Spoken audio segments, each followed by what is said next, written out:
Assalamu alaikum туугандар, кандайсыздар? Назарыңыздарда кайрадан эле Базар жок каналы. Бүгүн 30 май 2023 жыл. Мен Бишкек шаарынын түштүк тарабы Арча Бешикте жүрөм туугандар. Ушул жерден бир сатылуучу үй бар экен, ошол үй жөнүндө сиздерге маалымат берейин дегем. Биринчи болуп баруу жолун түшүндүрөйүн. Азыр мен турган жер Акмарал көчөсү жана Чортека көчөсүнүн кесилишинде турам. Ошол жерден эле сиздер чыгышты кааласаңыздар, сатылуучу үйүбүз болжол менен 100 метрге жетпеген аралыкта Акмарал көчөсү 49-даректе жайгашкан туугандар менекей. Могу көк машинанын ары жак болуп калат. Так, дагы эмне маалымат. Бул жерден шаардын бурчусуна жүргөн маршруткалар. Бир аз эле түштүктү карай жүрсөңүздөр, Южный магистрал, түндүктү карай жүрсөңүздөр Акунбаева, Куюкбай көчөлөрү туугандар. Эми барып калган маалыматты бир чекеден берейин. Мынакей туугандар, келүү жолун түшүндүргөнчө бүгүнкү чыгыштагы сатылуучу үйгө да жетип келип калдым. Бул үйүбүздүн көчө тараптан көрүнүшү туугандар. Эң эле чыгыш чек арасынакей бул траверстин болгон забор бүткөн жерге чейин, эң эле батыш чек арасы бул жерге чейин болуп калат. Жалпысынан жердин аянты кызыл китебинде 3-8 соток, фактически 4 сотоктай бар экен. Так, жолдор орто кеңдикте мынакей Чортека көчөсү жакын эле бир 100 метрге жетпеген аралык. Жолдор орто кеңдикте. Бул жакка карай чыксаңыздар Шералиев көчөсүнө бара аласыздар туугандар. Жана дагы бир айта кетчү нерсе.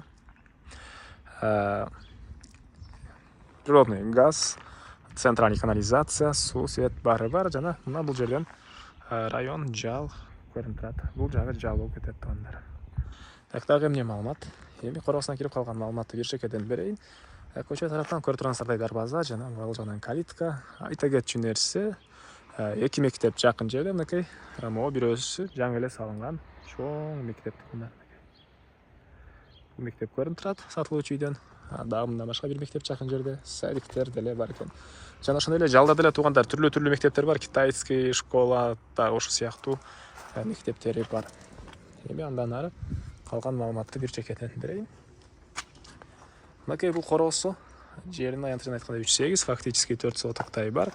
Чоңдордон кирсеңиздер бул жака эки машина кенен баткандай жер. Ал жакта бир аз жер жемиш бакка дагы мындай жер ажыратылып, тапчан орнотулган. И бул жакта узун турасы 10,5-8 болгон мансард түйүндөгү чоң үй. И бул жакта туугандар 15ке так 11,5 5 болгон мондай өндүрүш үчүн салынган. Өндүрүш үчүн салынган, ишкерлик үчүн салынган мондай помещение. Подвалы деле бар туугандар. Мага ошол помещение өтө жакты. Негизинен, эгер сиздер эч кандай иштетпейм десеңиздер, оокаттын баары ылдый жагына кирип кетет экен. Ушул өйдө размериндегиндей эле подвалы деле бар. Жана сейсмопояс колонналары баары коюлуптур, стенасы кирпич. Негизи боюнча дагы бир экинчи этажда кошоюн деген планы болгон экен үйесинин. Так, мында эле азыр видеонун жүрүшүндө көргөзсөм, биринчи болуп сиздерге чоң үйдүн ички тарабын көргөзөйүн. Анан калган маалыматты бир чекеден берем. Киргенде эле мына көрүп тургансыздардай тротуар. Бул жакта мына чоң 150 квадраттай болгон мансард түйүндөгү үй. Бул үйдүн деле стенасы кирпич, тышкы тарабынан утеплять этилген жана анын тышкы тарабынан травертин чачылып турган. Үйдүн арт тарабында бир аз жер бар, ал жака да айланып өтсөңүз болот. Азыр видеонун жүрүшүндө көргөзсөм. Ушундай. Бул мына негизи кирүүчү эшиги үйүбүздүн туугандар. Темирден болгон эшик орнотулуптур. Так, мынакей бул үйүбүздүн кире бериши туугандар, прихожка. Бул жерде түзөтсө калган бөлмөлөргө оң тараптан мынакей вешалка, бут кийим жыйнаган жай жана түштүк тараптан терезе орнотулган. Отопление котел мынакей бул жакта орнотулуптур. Көмүр менен жылыткан котел, электрический котел жана газовый котел үйдү жылытат туугандар. Андан ары бул жакта мына коридор. Бул коридордон калган бөлмөлөргө жана экинчи тарапка чыгып кетсек болот. Киргенде эле оң тарапта ванна, душ. И үйдүн ички тарабында ажаткана жайгашкан, дуалдар, кафель.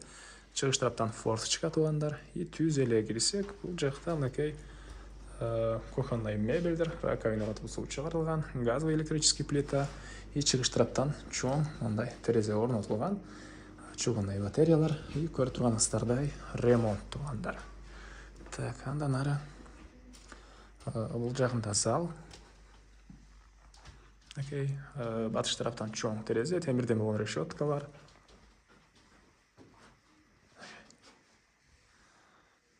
И андан ары бул жерде бир спальня бөлмө. Бул жерде бир спальня бөлмө, түштүк тарабынан терезе, отопление батареялары, дуалдары обои, полдор ламинат тууганда. Мына ушундай. Эми андан ары сиздерге экинчи этажды көргөзөйүн. Бул жерде мынакей чакан кладовка.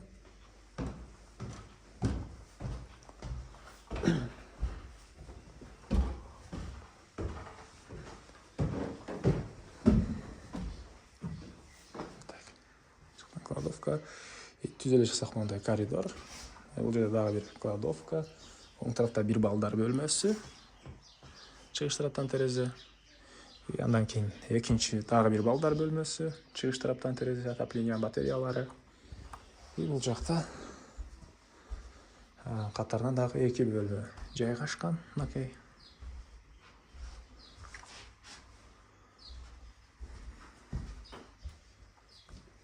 Ушундай. Короосун ачып, так калган маалыматты мен бир чекеден берейин. Мен кара эле сатылуучу үйдүн короосундамын туугандар. Эми андан ары сиздерге так бул жактагы чоң помещенияны көргөзөйүн. Жана айткандай, 3-чү этажында кошуп алсаңыздар болот туугандар. Алган адам ыраазы болсо керек. Эмне себеп? Кенен эгер складка катыш десеңиздер, кенен ылдый жагы склад, үйдө жагы летний кухня, швейный цех катыш десеңиздер деле же бир жанагындай шириндик өндүрүүчү эмелер болот го, печенье, ушундай өндүргөн цехтерге деле жакшы вариант экен туугандар. Жана дагы эң жакшы жери биринчи этажы менен экинчи этажынын ортосу, подвал менен экинчи этаждын биринчи этаждын ортосу плита туугандар. Анан дагы 3-чү этажды деле кошуп калсам деп стенасын деле мынакей 1,5 кирпич кылып, жакшынакай кылып сейсмопояс колонналарны куюп салган учуру. Андан ары. Андан дагы бир бөлмөгө бияктан чыгат экенсиздер. Бул жерде мындай дагы бир чакан бөлмө. Подвалга болсо туугандар мынакей. Бул жерден түшөсүздөр. Подвал деле кенен бийик.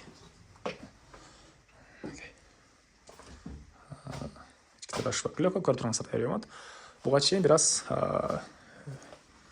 ошол печенье сыяктуу эмелерди өндүрүш кылып иштеген экен. Бул жерде цех. Мынакей жакын жерде точка бар аппараттар үчүн. Мына ушундай туугандар. Негизинен акчанын көбү өйдөсүнөн көрө могу подвалына кетти дейт үй ээси.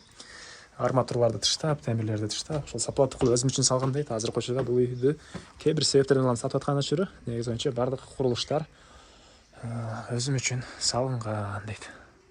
Бул үйдүн чыгыш тарабынан көрүнүшү, черешня бактары, үйдүн тышкы тарабындагы жаткана жана эң эле түндүк чек арасы бул заборго чейин болуп калат туугандар. Заборго чейин. Чыгыш чек арасы. Черешнялар бышып аткан учуру. Так.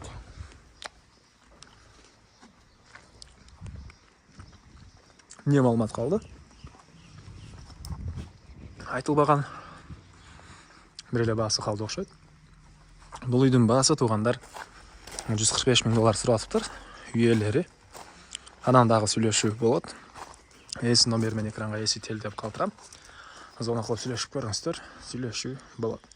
Анан достор менен, группалар менен бул видеону сиздер бөлүшсөңүздөр, мага бул үй ээсине чоң жардам берген болосуздар. Анда мен сиздер менен коштошом. Кийинки чыгышка чейин туугандар, саламатта калыңыздар.